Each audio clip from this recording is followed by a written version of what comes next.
Would like to call the meeting to order. This time I'd like to ask Councilman Liz Hebert to lead us in prayer and Councilman Bellard to lead us in the pledge. Spirit, amen. Lord, we are meeting today to conduct matters of business. Guide our hearts and our minds in spirit of fairness, right thought and speech. Impart your supreme wisdom upon our activities so that our affairs may be reached to successful conclusion. Thank you for being our source of guidance today. Amen.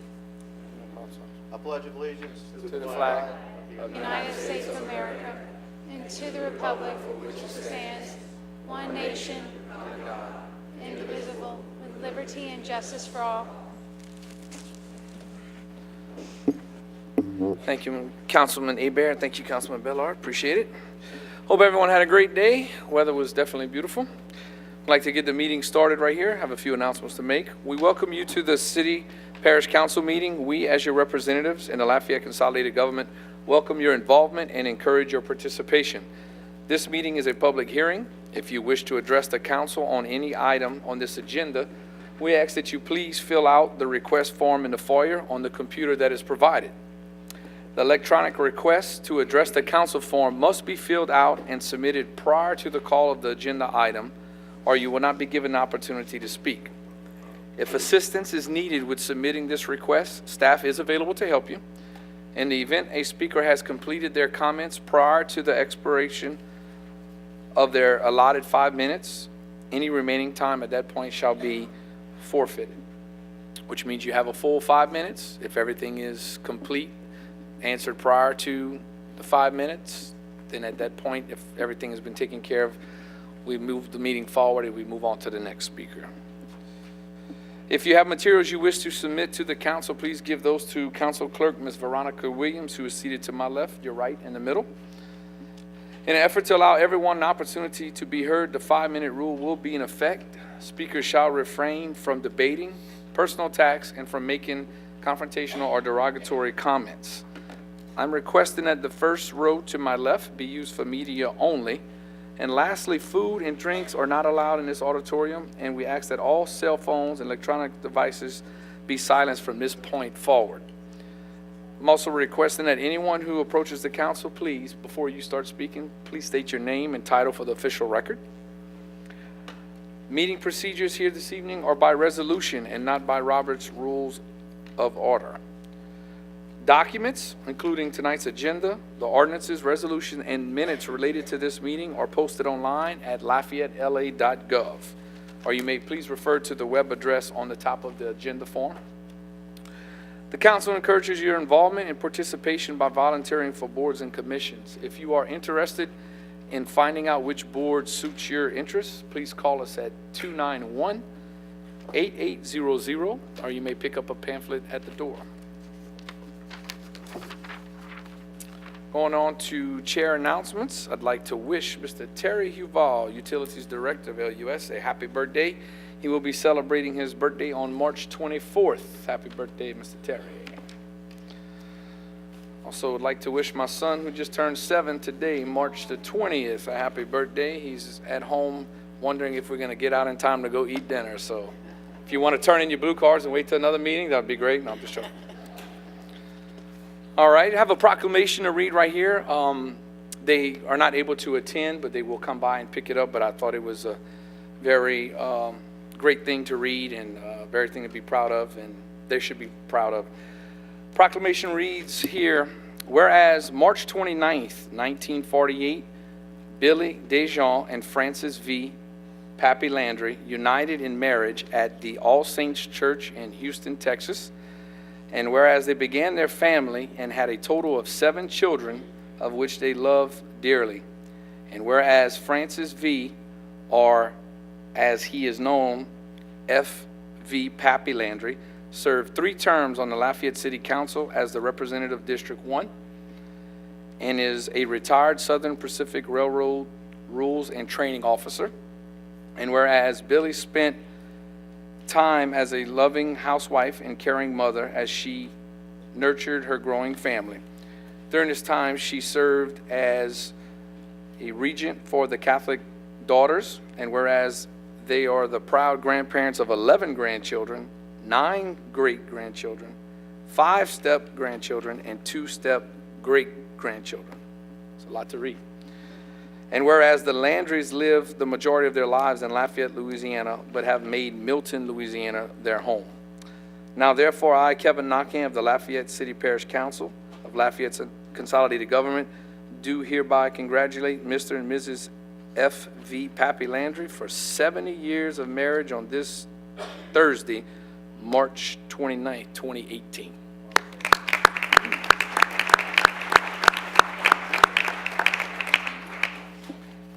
Congratulations, 70 years. I hope I can live to be 70. Yeah, I'll sign that contract right now. Going once. All right. That's it for chair announcements. I'm going to go ahead and open the floor for any council announcements. Councilman Castile, you have the floor, sir. Thank you, Mr. Chairman. As a courtesy reminder, the public is invited to attend a finance/revenue evaluation summit on March 28th, Wednesday of next week at 6 p.m. at the Light Center. The Finance Liaison/Revenue Evaluations Committee, consisting of 4 Lafayette City Parish Council members, has been meeting to evaluate revenues and taxes for Lafayette Parish. The committee consists of 2 members having predominantly parish constituency bases and 2 districts having city residents. The committee has been performing an evaluation of revenues, millages, subsidies, expenses, and the immediate needs of the parish of Lafayette in hopes of making a recommendation. In advance of this summit, a presentation including factual revenue information has been made available for your review. The presentation has been uploaded to the LCG website, www.lafayettela.gov, under the council page. Given that the revenue presentation is being made available prior to the summit, the intent of the summit is so all attendees can come prepared to solely offer suggestions and/or recommendations on Lafayette Parish revenues and where we go from here. So please take a moment to go to the website, review the presentation. And again, the summit is scheduled for next Wednesday, the 28th at 6 p.m. at the Light Center. We've been working on this for some time now. It's concerning parish revenues. We at a critical point within our parish right now, and we put this together to bring all municipalities in this parish together and the public to come up with some ideas on how to try to correct our issues and fix this problem. So I encourage everyone who can come next Wednesday night to please be there. Come with suggestions and recommendations. No debating. We want to fix this thing. We don't want to debate it. Okay, thank you, sir. Thank you. Appreciate it very much. Councilman Boudreaux. Thank you, Mr. Chairman. Are there any members of the Oakbourne Residential Association who are present here? And if so, would you please stand at this time? Thank you very much. Members, Mr. Chairman, I want to give a warm welcome. I spoke to the group about a month and a half ago, maybe. We addressed some issues as it relates to the Surrey Street Bridge, but we also had a very candid discussion about engaging government, coming out and participating. And as a group of representatives today, they have come out to be a part of this meeting and have even been calling and asking about assignments to committees, commissions, really trying to build that interest from a neighborhood's perspective. So I just would like to thank them for being here, and if you would, just let's welcome them to the auditorium, please. Thank you all for coming out. In speaking of the Surrey Street Bridge, I had committed that we would continue to keep them up to date, and there's an email forthcoming, but since they are here, I would like to announce where we are as it impacts the entire parish and even individuals outside of the parish. Again, I still say that the current status of where we are in the construction of that bridge is in advance of our timelines. On Friday, February the 9th, and this is the new information, I'm not going to go over what we already know, but since I met with them on February the 9th, there was a pre-construction meeting that was held that Public Works conducted, which really basically gets the ball rolling really, really well. Effective February the 12th, the calendar kicked in as it relates to giving them the conditional notice to proceed with the assembly period. That's the gathering of all material supplies.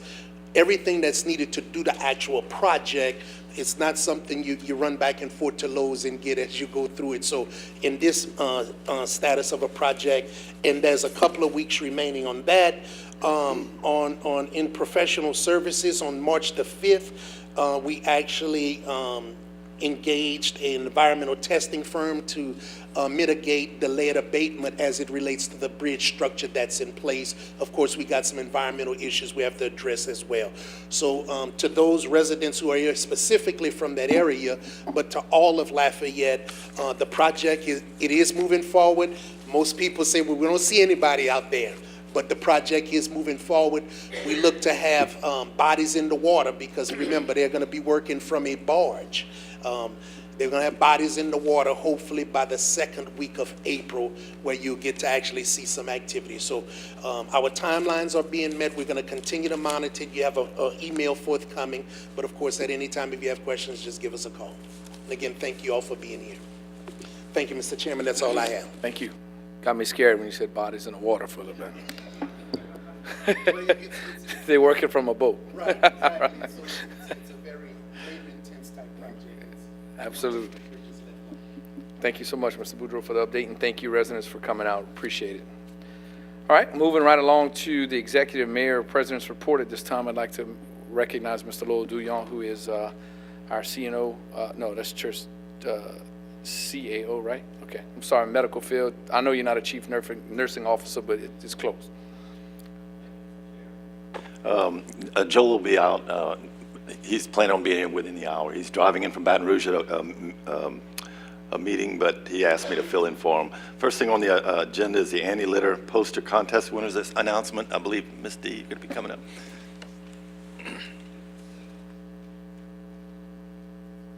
Good evening. I'm Diana Nolan, President of Lafayette Garden Club. The Lafayette Garden Club is a joint committee with the City of Lafayette in the Cleanest City contest. We have a Cleanest City committee, and I would like to ask at this time if all the members from the Garden Club and the city would stand and be recognized. Yay! We have won Cleanest City 3 years in a row. We're going for number 4. Clean up your yards. There you go. We also have a city employee, Bess Foray, who happens to be president of BVPA, who's going to tell you exactly what that's about. Thank you. Hi, I just want to let y'all know that as the BVPA, which stands for the Bayou Vermilion Preservation Association, we're really excited to partner with the Clean City Committee on this anti-litter education. You know, litter is a big problem and it impacts both land and water, and getting the word out to kids and getting them involved. And so the BVPA is donating some awards for the winners for this, and so I'm here to help present that. And I just want to thank all the students. We had hundreds of posters this year, all really creative, and so we are excited to get involved. So thank you. Thanks, Ms. D. Actually, we had 282 posters from which to choose, and it was difficult. It was wonderful, though. So first, we're going to present the winners in the elementary category. Third place winner is Andy White, 4th grade from St. Pius. Come on up. Come get your money.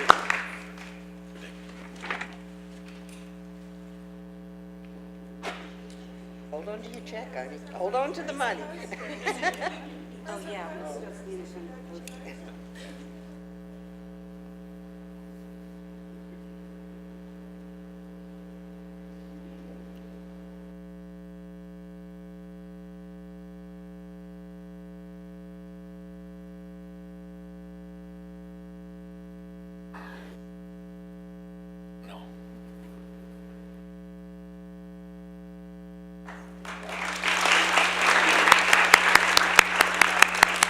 Congratulations, sweetheart. The second place winner is Abigail Como, 5th grade from Edgar Martin Middle School.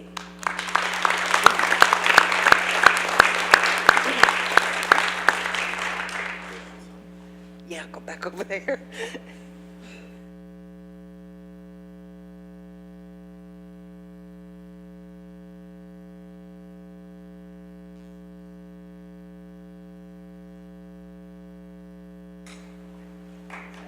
Congratulations. And the first place winner is Ryder Foray, fourth grade student from Catherine Drexel Elementary.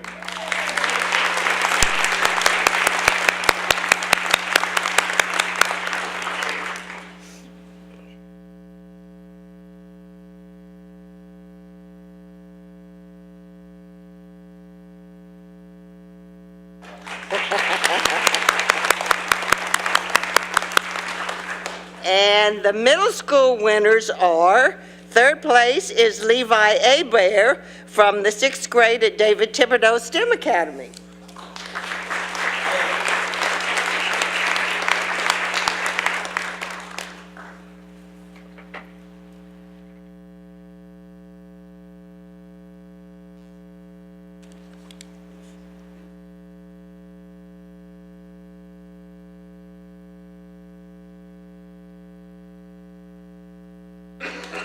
Congratulations.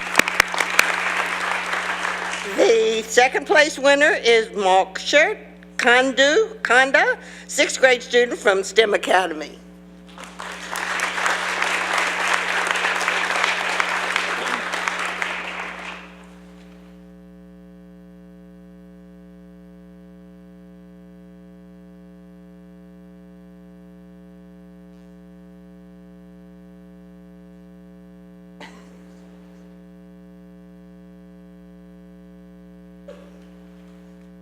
Congratulations. And the first place winner is Wyatt Dolphine, 6th grade student at the STEM Academy.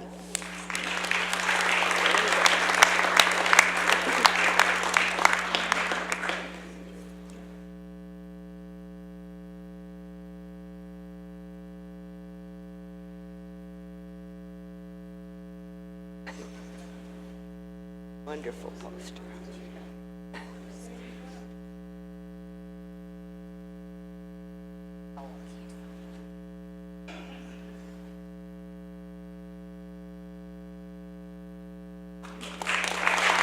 And I was told by a little bird, if we all behave, all of the winners are going to take us all out for ice cream with their winnings. Awesome. Thank you very much. I was just about to ask you how much those checks were. They wouldn't tell me. Deal of the posters will be hanging at Hub City Diner if y'all will go look at them. All right. So we had a request, somebody was like, the checks is just big enough for the ice cream, or are they going to buy Well, they can keep a little bit. just a little bit? All right, all right.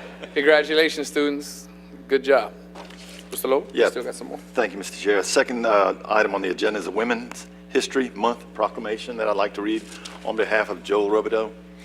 Proclamation states, whereas American women of every culture, class, and ethnic background have made historic contributions to the growth and strength of our nation in countless recorded and unrecorded ways, and whereas American women have played and continue to play a critical economic, cultural, and social role in every sphere of the life of the nation by constituting a significant portion of the labor force working inside and outside of the home, and whereas American women have played a unique role throughout the history of the nation by providing the majority of the volunteer labor force of the nation, and whereas American women were particularly important in the establishment of early charitable, philanthropic, and cultural institutions in our nation, and whereas American women of every culture, class, and ethnic background served as early leaders in the forefront of every major progressive social change movement, and whereas American women have been leaders not only in securing their own rights of suffrage and equal opportunity,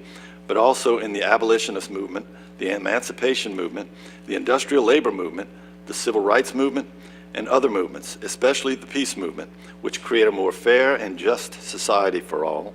And whereas, despite these contributions, the role of American women in history has been consistently overlooked and undervalued in the literature, teaching, and study of American history. And whereas the Lafayette Commission on the Needs of Women supports programs that recognize women and their achievements and highlights accomplishments of local women. Now, therefore, I, Joel Robideau, Mayor President of the Lafayette Consolidated Government, do hereby proclaim the month of March 18 as Women's History Month. In witness whereof, I have hereunto set my hand and caused the seal of the Lafayette Consolidated Government to be affixed on this 20th day of March, 2018. Signed, Joel Robideau, Mayor President, Lafayette Consolidated Government. Congratulations. That's really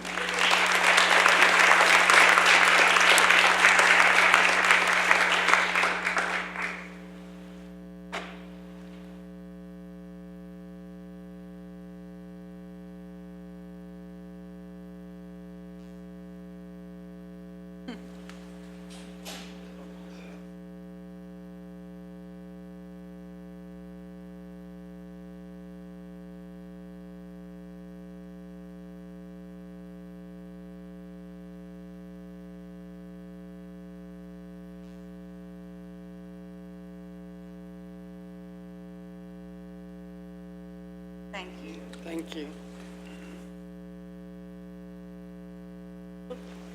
So on behalf of the Lafayette Commission on the Needs of Women, and this month of March being Women's History Month, we'd like to say thank you for a community that embraces women and really is progressive in women in leadership. So again, we're so grateful for our community, and we celebrate women who are making history every day. Whether you're in the home cleaning toilets or washing clothes or on the jobs making mega bucks, we celebrate you because women, we are history.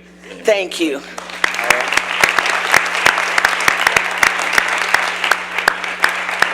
Mr. Chairman, that's it. Thank you, Mr. Lowell. All right, that ends the Executive Mayor President's report, and we will now move to comments from the public. This portion of our meeting is an opportunity to make your voice heard before the council, the administration, and the public. This is the time to speak about topics that are not included as agenda items. As I noted earlier, requests to make comments specific to an agenda item should be made prior to the call for that agenda item by completing the electronic request to address the council form that was in the foyer. We request that all matters regarding specific city parish employees be directed to the administration and that it not be addressed at this public forum. We as a council have a concern for the privacy and protection of government employees. With that said, however, if your concern is not resolved in either an expeditious or satisfactory fashion, there are other avenues which can be pursued, and we ask that you follow up with the council office. Lastly, confrontational statements and/or threats will not be tolerated. We ask that you conduct yourself in a civil manner and with the same courtesy that you would expect of others. 5-minute rule is in effect. And the first speaker. Mr. Chair, before we get to the first speaker, if Trincella Bonnet is in the audience, could she come by and see me? I need clarification on her speaker form. The first, under comments from the public, the first of 13 speakers is Wallace Senegal.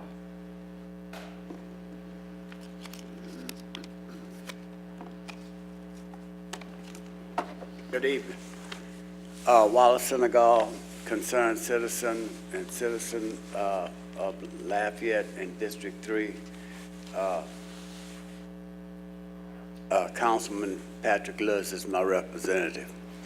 I'm just coming up here tonight to really thank him and the council for all that y'all doing for the city and the parish of Lafayette. Not that I'm agreeing with the parish, but I'm agreeing with the city. I just want to thank my councilman and giving him his kudos for all that he's done for the district, and he's done more for the district in 2 years that we had in 20 years. Thank you, guys. Thank you very much, Mr. Senegal. Mr. Pat. Thank you, Mr. Senegal. I appreciate the comment. All right. Next speaker, please. Next speaker is Andrew Hebert, who signed in twice.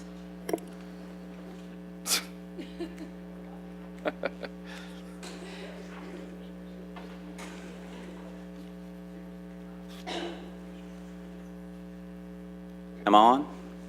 Yes, sir. Seriously, it's not funny. I registered as a registered city voter because you passed a resolution R-002-2018, which calls for a City of Lafayette property tax. I'd like to speak separately on that, as I filed as a registered parish voter, in which case you passed another ordinance, Resolution R-003-2019, 2018, calling for a parish property tax. So I respectfully request 5 minutes as two separate registered voters. Just 5 minutes per blue card. You got 5 minutes to talk on the parish side or the city side. So you don't recognize the difference except when you tax us. Very good. Because in 2013, you passed a resolution imposing the property taxes on the city and the parish with one ordinance. But now you ask us to vote two. I'm trying to figure out how y'all do that. See, because Bruce said we're an urban service district. The city of Lafayette is an urban service district that provides police, fire protection, roads and drainage and garbage and electricity and water and sewer, and a mayor's court within the urban service corporate limits.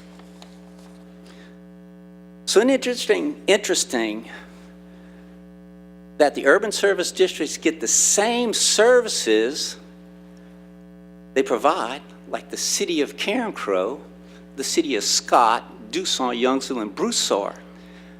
What's the difference? The difference is those people, for their urban service districts, get equal representation for the imposition of taxes and laws. Do we in the city of Lafayette? No. In fact, those small towns, councils of elected officials with equal representation can only live in that city and can only be elected by that corporate limit city. However, in the city of Lafayette, y'all elected from the parish. Anybody in the parish can run as an elected official. And in fact, you gerrymandered the districts so that the city of Lafayette does not have equal representation to impose taxes. Y'all think that's fair? Y'all think it's funny? I live in the United States of America. I bet you y'all the only city in this country that has unequal representation with taxation. Someone said, you know, Andy, if you live long enough, you can see history repeat itself. Let's think back. There was a country that imposed taxes on its colony. And it said, don't worry, colony, we'll have people in our country represent you. You remember history? It's called the Boston Tea Party. It's called how this country was founded. I don't think y'all represent us. We voted to merge the city of Lafayette and the parish of Lafayette. When is that going to happen? We still have two separate taxes, two separate laws. Actually, we have people outside the city limits running us. Now's the time to stop the gerrymandering of the city of Lafayette's representation. I call on any of you, call the U.S. Justice Department and ask them to investigate to find out whether or not this is the right way America was founded. I don't think it was. It is time for the city representation to become one with the parish. It's called Lafayette Parish 1. We voted to merge and become one entity. You call yourselves Lafayette Consolidated Government, but y'all all are just a bunch of parish elected officials acting like you run the city of Lafayette. And that's all you're doing. You're just doing a great performance. I don't think that's fair to the people that live in this town or the people that live in this parish. I think y'all need to make a really hard decision real soon before someone out there files a lawsuit and gets y'all in a lot of trouble. Oh, by the way, happy vernal equinox. Today's the first day of spring. That's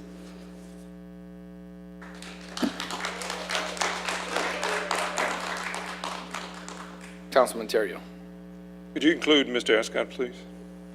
Yes, sir. Mr. Escott, your mic is on. But Sometimes when Mr. Hebert speaks, some of the comments he's making more or less implies that this body is involved in an appearance of impropriety, doing something illegal, immoral, unconstitutional, or I can go on and on. Is there anything that this council or this body of elected officials is doing that was not approved by the individuals of Lafayette Parish or the state of Louisiana? To the best of my knowledge, this government is operating consistent with its charter and consistent with the vote on the consolidation of the entities involved in the parish of Lafayette and the city of Lafayette. That's all I have. Thank you, sir. Thank you, Mr. Tillion. Councilman Boudreaux? Thank you, sir. Just out of an abundance of caution, I just want to address a couple of things Andy indicated, because he makes some good points at times, and then sometimes the points don't quite resonate, if you would. So the Department of Justice, I can tell you in 2010, I was chairman of this council when we did the census. And I could assure you that the Department of Justice is very intricately involved in that process, especially with the minority district designations. And that's why, if you remember, there was probably as many as 7 different models of districting that took place before you actually get it right to make sure you're not in violation of any law. So although gerrymandering is a concern of mine, and that is something that I look at every time we do go through redistricting and reapportionment, it is what it is, and I could tell you we're not in violations of any laws there.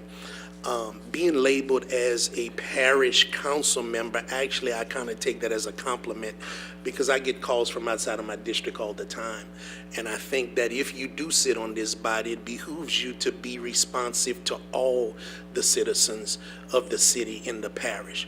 Now, the one thing I agree with, we know that consolidation for somehow, some way did not quite evolve to what some folks thought it would be, and I agree with that.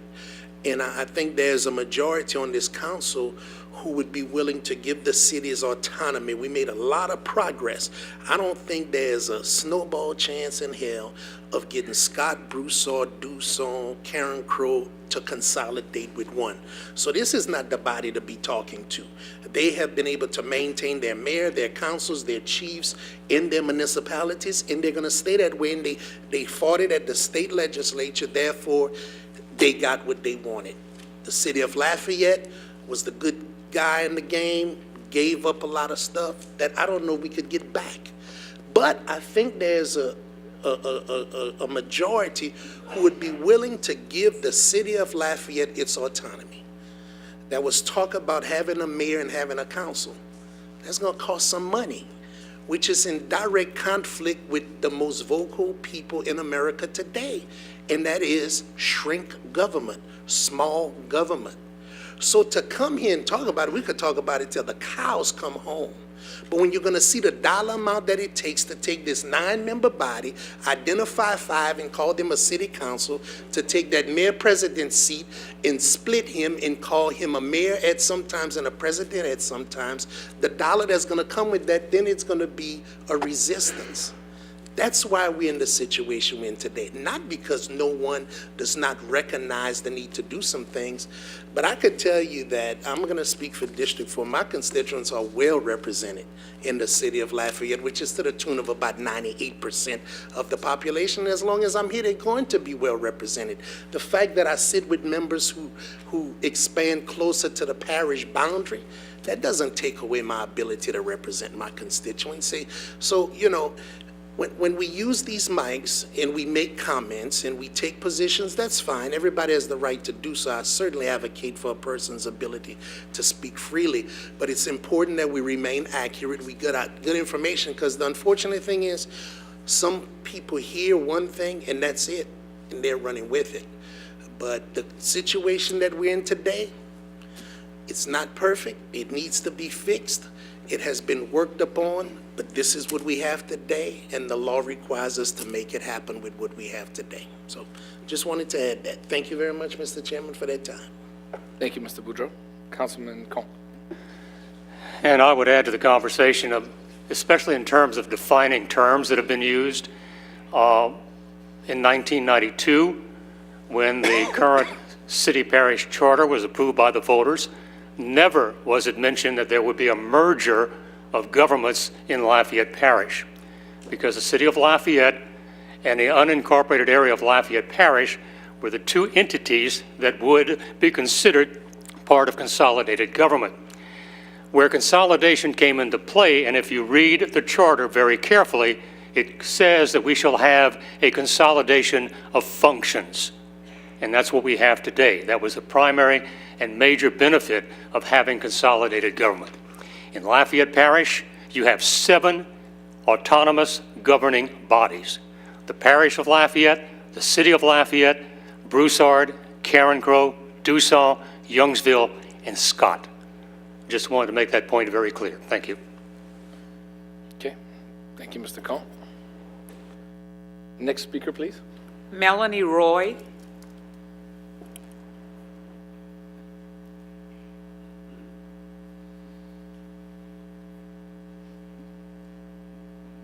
So I can see my paper. Y'all all just became a little fuzzy. Good evening. My name is Melanie Roy, and I'm a resident of Quail Hollow subdivision. I would first like to congratulate LCG for the successful creation of a project list that has dedicated funding set aside for critical drainage and flood protection projects.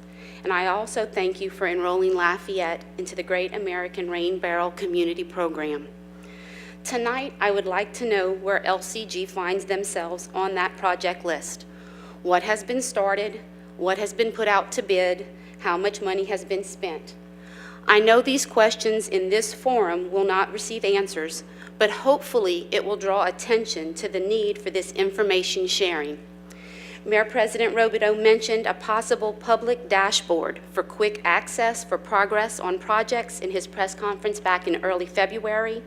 If that has been put in place and I've missed it, please send me that. If it has not, please do so with no further delay. Currently, I must rely on my eyes for information, and frankly, what I see is disappointing. In my area, lateral 7 of the Isaac Verrat Coulee remains untouched.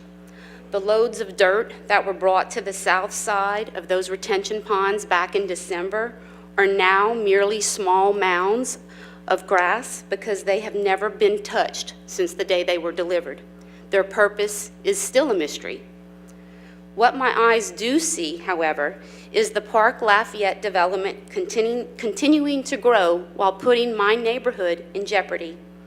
The Quail Hollow side of Camellia Boulevard is becoming the home of a sewer lift station to support the pumping of sewage from the opposite side of the boulevard.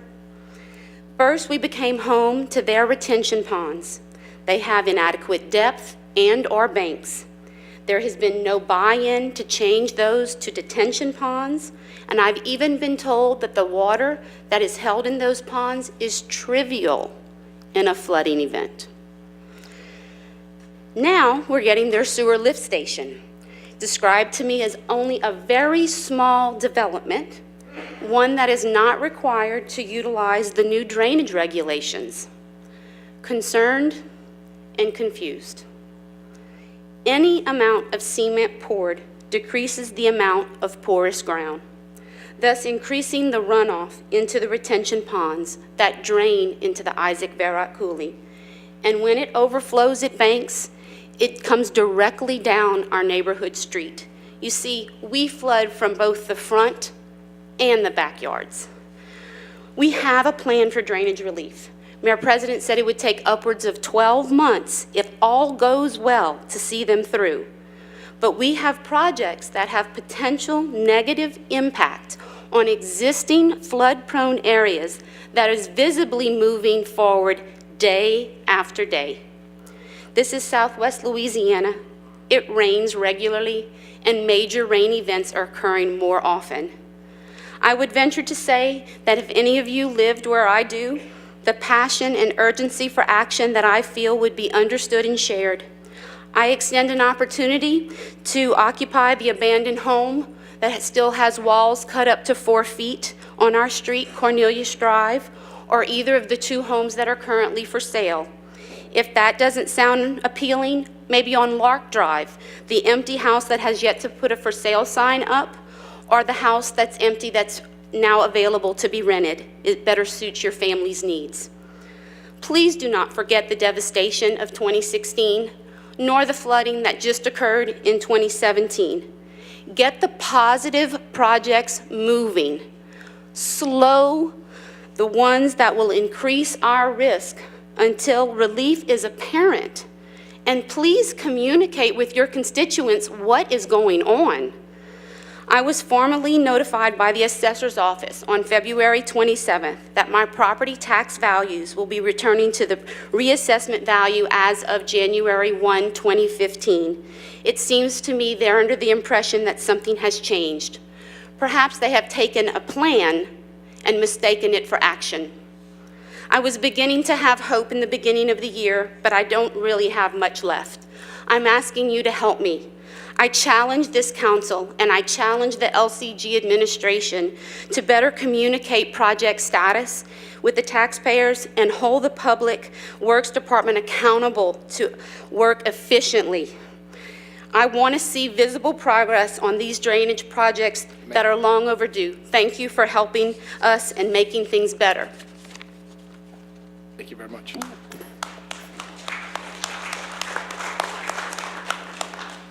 Kenneth Fox.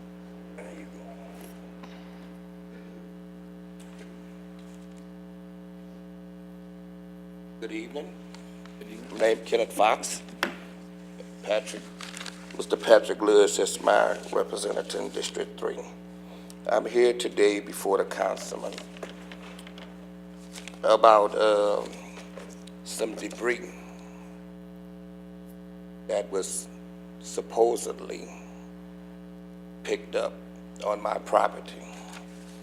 I cleaned my property myself, and I got some, which I consider garbage. Some pictures here about a house that was broken down.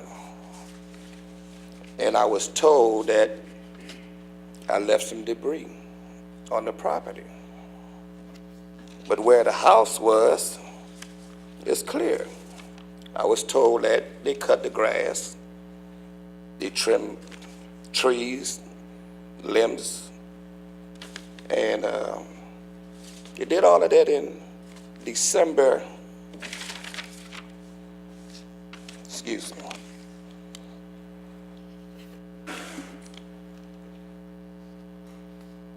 I think somewhere in here, I'm kind of a little confused. 12, 15, 16. You're gonna cut some grass, the 12th month, the 15th. Where grass grow in December? I have a lien for $525. $525. How am I gonna pay this? I'm disabled. They send me some pictures here about, can I show this? Yes, sir. You can give it to the council clerk, and she'll pass it around.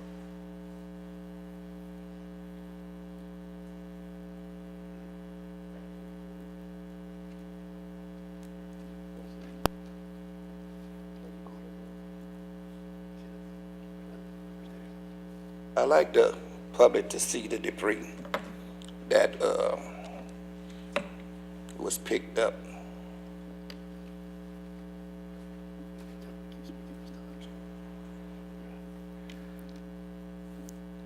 You can keep talking if you want, sir. That way you don't lose your time. They're going to pass the Yes, pictures. sir. They pick up some debris. I don't know where that debris comes from. The date they have on it that it was supposedly been picked up 12, 15, I think, 16. I thought according to their rules, before picking up debris, you take a picture, and right after picking up the debris, you take a picture. I think the picture was taken 3 months later they showed me that they pick, I don't know where they come from.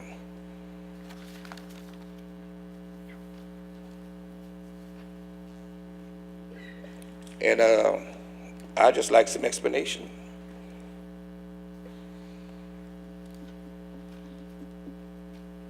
Mr. Pat? Thank you, Mr. Chair. Yes, Kennedy is in my district, his property as well as the district, and I'm familiar with his problem that he had. He, I think, spoke to Russell in that department, and I also spoke with Russell. And Russell, I invited him to come to the meeting tonight so he can explain what he observed during this process. But Kennedy also had some concerns that what he was saying that in December, I did visually look at the property. He called me out, and I went and looked at it, and I had agreed with him that I couldn't tell where the debris was. But after speaking with Russell, Russell showed me some pictures where the debris was prior to when he sent the pictures. So I would like Russell to come out and explain his situation and explain to me what he told me so Kennedy can get a better idea of what's going on, how to handle that. Russell, can you come up, please?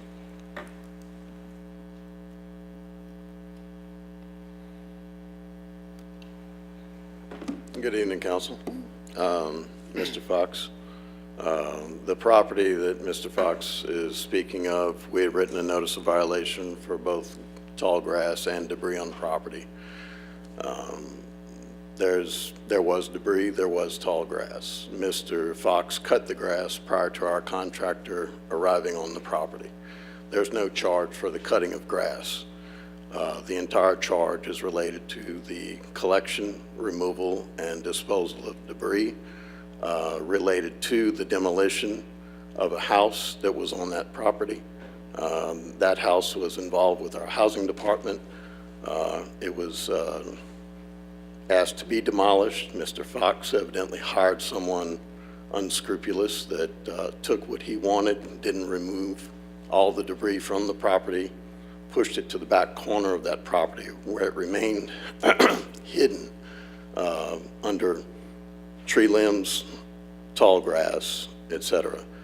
The pictures that the inspector took before and the pictures the inspector took after are from the roadway. She didn't walk across the tall grass to take the initial picture, and she did not walk to the back of the property afterwards. But if you look in that far corner, it's dark.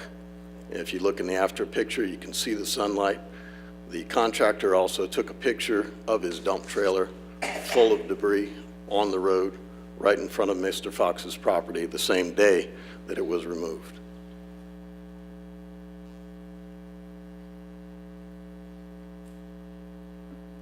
Okay, Russ, you said that the inspector took pictures far away, correct?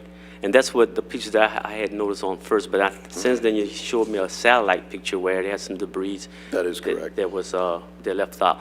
But then when you sent out the notice, I'm only questioning for Mr. Fox as well. Yeah. When you sent out the notice, it said debris or cut grass, because that's what Mr. Fox was asking. He's confused about if it was debris or was it grass that needed to be cut. The notice of violation for this particular property was for both issues, debris on property and tall grass and weeds. Like Mr. Fox indicated, he did cut the grass, so there was no need for us to cut grass, and subsequently no charge for cutting of grass was applied. But when the contractor did get there, he noticed, well, there's a lot of debris here. This isn't just picking up, litter or a few things. This is going to take a lot of work. My inspector met him out there. We looked at the debris, how much time that would take, the delivery of that debris, the disposal of that debris. That's what the charges are for. Okay, when LCG sent out a notice, why do we send out a notice? Is it a complaint or the inspector ride around or a neighbor complain or what is the? It can be any of the above. In this particular case, Mr. Lewis, I think I was on the street with you at one point looking at that neighborhood, particularly on the Pearl Street side of properties that we needed to deal with. This is commonly a common area for our inspectors to do work in. There's a lot of undeveloped lots or lots where there's no longer homes. Even right now, I went by this property this morning, and it needs a notice of violation as we speak. Okay, I know Mr. Fox had called me around 4:30 and told me he had cut his grass this morning. Just this morning, Mr. Fox, can he answer, Mr. Fox? Yeah, you still hot?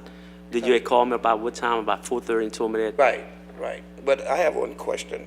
I think Mr. Jerry just stated that when the inspector went there at 12:15, that the reason they didn't take the picture close range, they took it from the street because the grass was tall. That's what he just stated.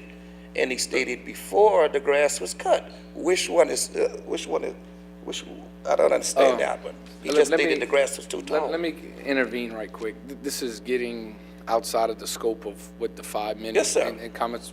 What I would request is that perhaps you and Mr. Russell and Councilman Lewis can schedule something and maybe get together and have this discussion where you can get all the answers and maybe y'all can come to some type of understanding conclusion, because this is just, it's going to keep going and going and going. We definitely want to make sure that you get it resolved and that Mr. Russell and Mr. Pat can meet maybe in a meeting or maybe, after the meeting or another date to convene and get a better understanding. We want to help you, but it's not in the scope of things. So I'd like to let you say the last couple of words and then we'll move on to the next speaker. It seems like your point is made already. No, sir. We want to help you. We want to make sure, Mr. Lewis, if you want to chime in, you want to make sure that you get with the constituent and Mr. Russell to get a better understanding of what's going on and help clarify for Mr. Fox so he can get some resolution. Okay, yes, we'll get together, us three and maybe someone else. I think Beth is here, but we can have a meeting to try to clarify that. I have one question for Paul, if Paul can get hot. I know another question was asked when there's a lien on the property, and it was asked about other constituents that's in Mr. Fox's situation as well. If they can, how can they get the lien removed, if possible, if it's a fault of LCG, or if not, can they pay just the taxes and pay the lien as installments or something like that? If the lien is, I assume you're talking about a lien filed on behalf of LCG as a result of cost incurred in the removal of the debris? All right, that particular lien, there's a number of ways that it could be resolved. It could be the decision of LCG to forgive the lien and simply dismiss it. It could be paid in full. That would release the lien. It could be negotiated on some type of payment plan at the full value or some reduced value. It's just a matter of, as far as the lien is concerned, a resolution by agreement, unless LCG decides to proceed forward with the prosecution of the lien. But I think your question was more how is the lien disposed of?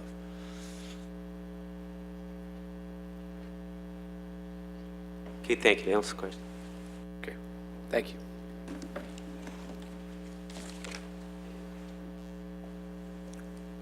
Okay, next speaker, please. Next speaker, remaining of 9, Bob Hammock.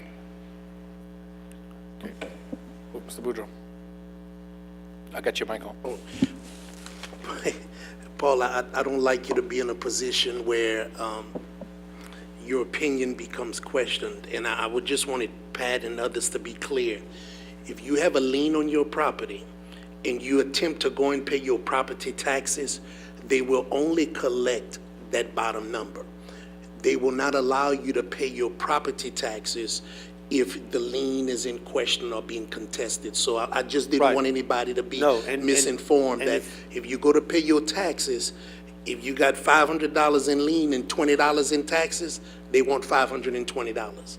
Okay? Right, and the question I was answering was disposition of the lien. Right. So I just wanted to make sure nobody left here misinformed and say you said it. Okay. Let's make sure we didn't mess up his time. No, sir. It still has the 5 minutes. All right, thank you. You have the floor, sir.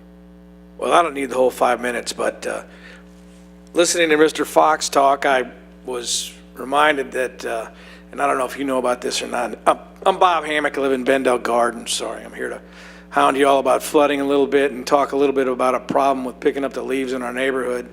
I don't think they've been picked up for 3 weeks. So I don't know why that's not happening. I've heard that they've had illness at the company that does it or whatever, but that's a little beef I have, and that's about all I have to say. Yesterday, I'm sitting in my kitchen working on my dining room working on my laptop, and some guy pulls up in a little pickup truck and starts digging through the garbage bags full of leaves. I guess he was checking to see if they were really leaves or not, but he didn't pick them up. He just drove off, so I don't know what that was all about. It was kind of strange. Anyway, on to the real issue at hand. I want to reiterate all the things that I think it's a positive thing that the coulee cleaning projects are moving forward. But as all of us have said, or a lot of people have said, I think it's just fundamentally true that if you clean the coulees and you don't do anything about the river and the regional issues, and we get a big rain, it ain't going to do diddly. You're going to have water backing up those coulees 100 miles an hour, and everybody's going to flood, and they're going to go, what in the heck? I thought we fixed this. So I think that, of course, it would be ridiculous to come here and say I'm against cleaning the coulees, because there are some problems that could be solved by that. Localized flooding, and flooding in the type of flooding that you get when you only have like 6 to 8 inches of rain. But you get in the mid-teens or 20s, and it's just gonna be for naught. So I hope you all don't lose sight of the fact that, and please don't, I don't think you have, but I'm just here to ask you, please keep in mind that we need to deal with the Vermilion, we need to deal with Bayou Catawba, Cypress Island, the locks on the Keystone Dam and the Tesh, and all that stuff. So anyway, I mean, it's been 1.5 years, and time's not on our side here. And the clock's ticking, and it's just reality. And we need to, hopefully we won't flood again before some stuff gets done. And Harold's going to talk about this in detail, but one very sort of important point to make is that there are things that can be done with the existing sort of infrastructure that we have in place. There's the locks at Bayou Catawba, there's the locks on the Keystone, on the Tesh River, on the Keystone locks. And in anticipation, I've said this before, but it just can't be reiterated enough. In anticipation of a rain event, they could, if the Atchafalaya is not full from a flood from the Mississippi like we're having right now, you could open up the locks at Bayou Catawba, drain it down, and have a huge reservoir up there, which would be better than 50,000 retention ponds, and it doesn't cost you anything to dig it. So that should definitely be there. And of course, the locks on the Tesh, they need to open the Keystone locks below St. Martinville, they need to open those on an experimental basis to see how that works. So all you need to do those things, you don't need to do anything except have a plan of action and some criteria to use is to decide when you're going to do it. And that's, that's just getting some people from the Corps together and some hydrologists and all the people that have been studying this thing and saying, okay, when we look on the weather and there's 24 inches of rain just fell in Baton Rouge and it's headed our way in 5 days, for Pete's sake, open up the locks on Catawba and drain the darn thing so we got some relief. And the same thing with the Tesh. When it starts raining like crazy, open it up and open up the locks and let the water go down. And it'll have a significant effect on the flooding along the Vermilion River. Thank you all very much. Okay, thank you very much. Councilman Cone. A couple of meetings ago, this council passed a resolution requesting that the Corps of Engineers and that our congressional delegation review those very points that were just made before the council.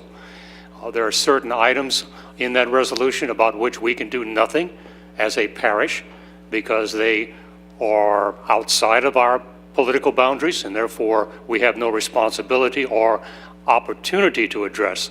But please be reassured that this council will do everything to encourage the development of a master plan to address stormwater management, not only in Lafayette Parish, but for all of the Acadiana area. And we are doing so by working with the Acadiana Planning Commission to make that happen. Thank you. Thank you, Mr. Comp. Next speaker, please. Frederick Prejean.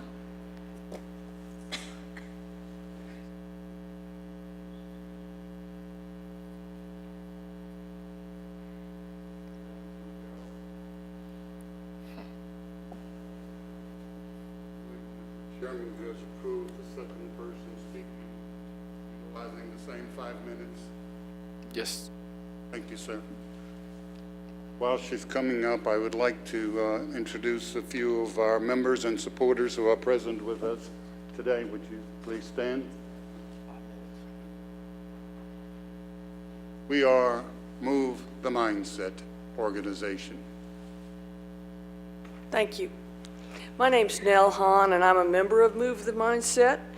This is a local organization you may know about. Our purpose is to learn about and educate the citizens of this area about our history, especially including the Civil War, Reconstruction, the Lost Cause ideology, the Jim Crow era, and the civil rights struggles.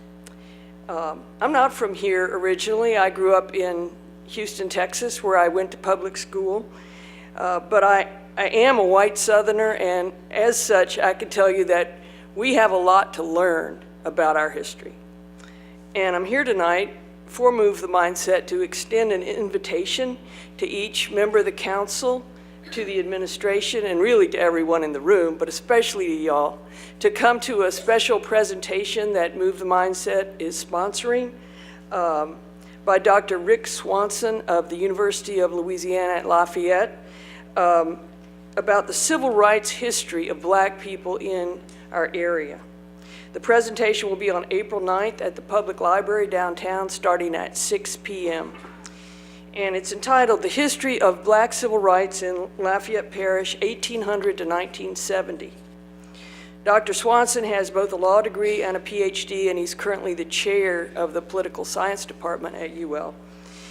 And it's based on extensive research, and it presents the results of the research into primary source documents, slave narratives, Civil War correspondence, historic newspaper coverage, census data, Freedmen's Bureau data, election data, codes, constitutions, laws, even city council minutes and meetings records. And the topics include slavery, Civil War, Reconstruction, voting discrimination, the Jim Crow segregation, the Lost Cause movement, desegregation, and the lingering economic and social effects of this past. I've seen it, it's an absolutely fascinating presentation. And it ends with really a message of hope for continuing to move Lafayette Parish forward and greater unity and racial justice. As elected officials and public servants in Lafayette, we believe that you need to see this presentation. I can guarantee you that you will learn things you did not know. What you will learn will help you appreciate how our often unacknowledged racial history affects our present and what we have to overcome in order to achieve the diversity and inclusivity and justice that we all want. So again, I invite you to this presentation. We'll be following up with each one of you to see if you plan to attend, and I hope to see you there. April 9th, 6 p.m., Public Library. My name is Frederick Prejean. I am chairman of Move the Mindset. It is truly unfortunate that the full story of Lafayette's social, political, and economic formulation and foundation has not until now been told, but that is about to change. Dr. Rick Swanson's presentation that Ms. Hahn just spoke of will address some of this and explain who we in Lafayette have been. Knowing this will allow us an opportunity to understand who we in Lafayette are today. As you know, being a leader does not change who you are. It instead reveals who you are. Thank you for allowing us this opportunity to personally speak with you We look forward to your accepting our invitation and seeing you at our educational presentation event on April 9th at the Lafayette Public Library at 6 p.m., where Dr. Swanson's presentation, I am sure, will amaze you. Thank you. Thank you very much. Thank you.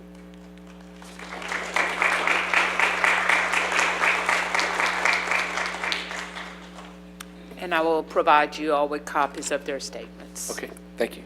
Next speaker is Melanie Brevis.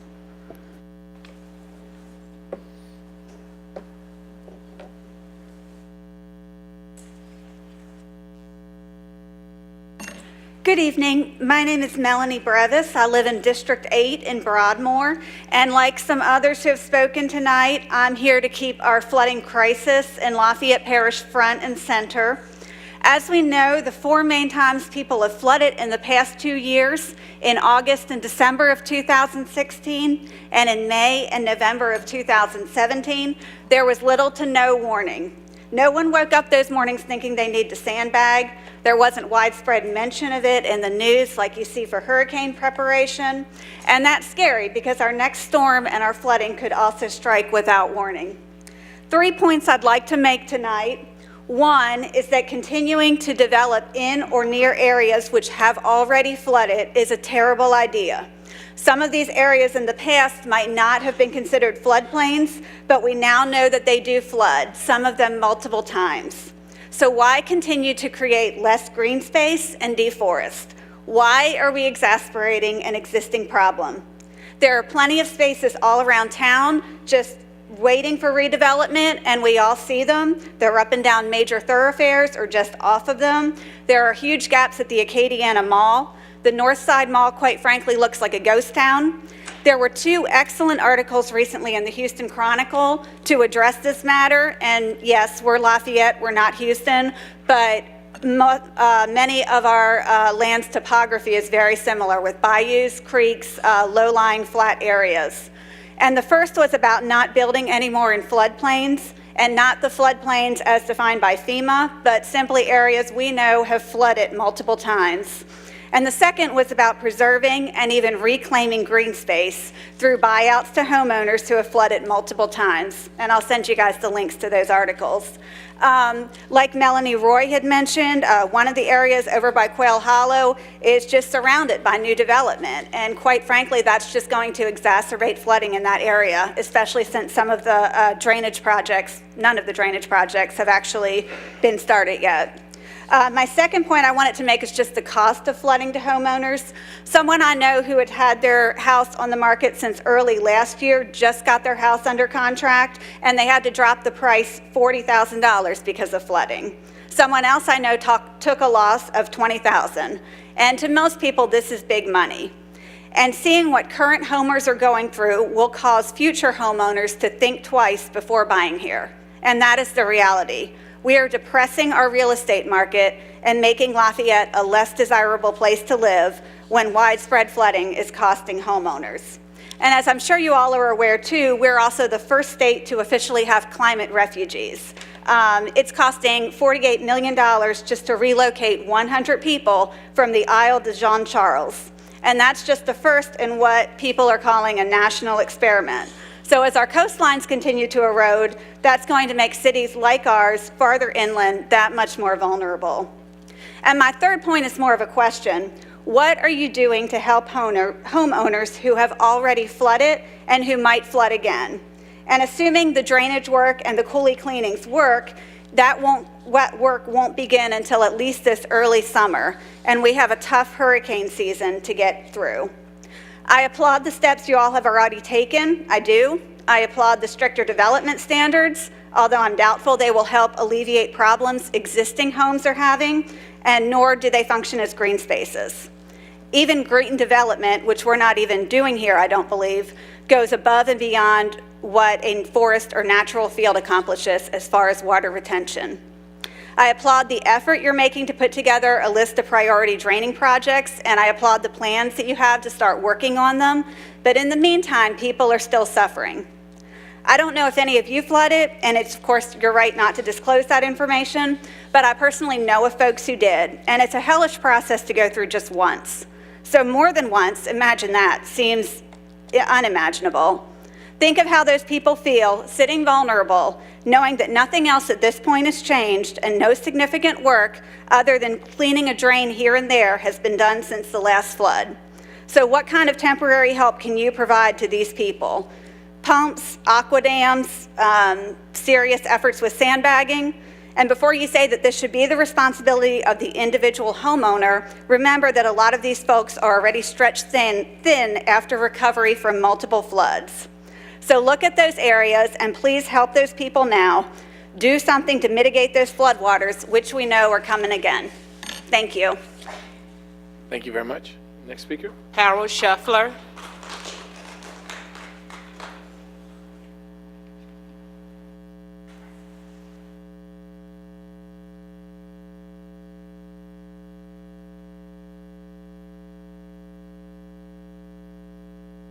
I want to first of all thank you all for attending. Many of you attended the flood meeting at the Southside Library and then responded with a resolution to deal with this flood issue far beyond the parish itself by bringing it into a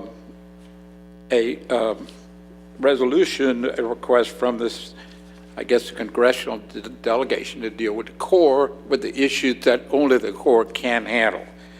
And very important to say that the problem with the Vermilion flooding is that it's carrying too much water. And thanks to the help of engineers who volunteer a lot of their time and expertise, these are experts in the terms of hydrology, of flow rates and so forth. Looking at this whole flood, the entire flood goes through 2 points. One, the railroad bridge gauge at Sherrington, at Bowen, and the Surrey Bridge. So we computed the entire flood. It's a little over 1.1 million surface acre feet. Of that, about 25% came down to Vermilion. The rest went down to the Teche in one way or another. The Vermilion is too small to handle that. It's got some very shallow spots, as indicated by the Corps of Engineers' complete hydrologic survey of the bottom of the river done in May of last year. There's points in the bayou in Lafayette that are +2 above mean low Gulf. That is 2 feet below sea level. So these points are 4 feet above sea level. It was originally dredged in 1950 at -9. And so bayou is filled in tremendously, and that's one of the things that's raising the level so high.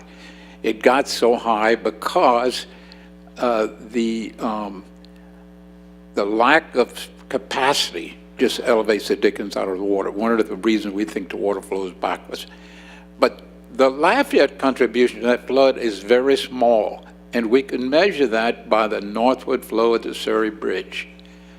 Of all the water that came down the Surrey Bridge, it was about 290,000 surface acre feet, only 42,000 was Lafayette's flood. All the rest came from above.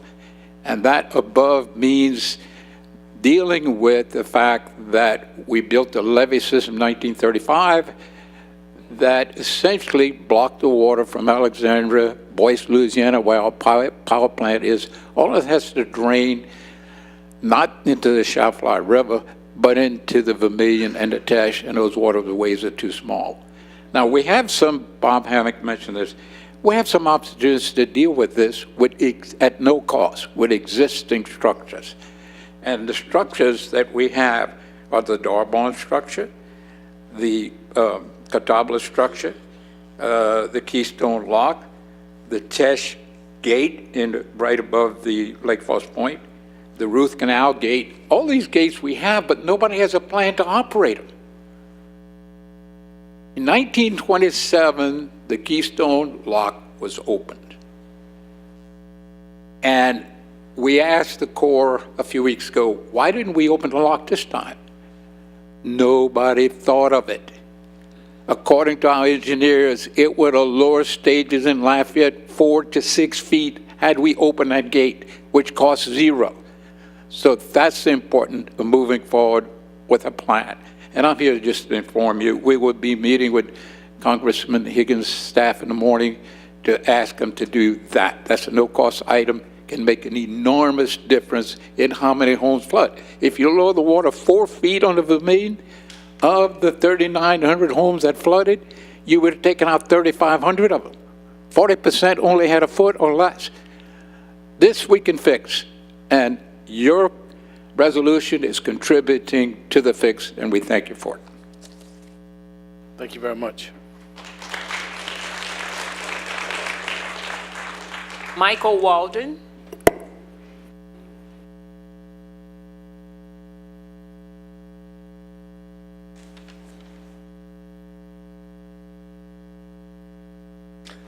Thank you. I'm Michael Walden. I'm a PhD in engineering and retired hydrologist, retired engineer. Reside here in District 3 in Lafayette, Louisiana. 1 year ago, the Sierra Club and Watermark Alliance sent all of you a letter. It went to the city parish president and every member of the council. We sent you a letter and asked you, made recommendations to you on 10 different items related to our contaminated rail yard. To date, no response has been received. A few weeks after we sent you the letter, I did get the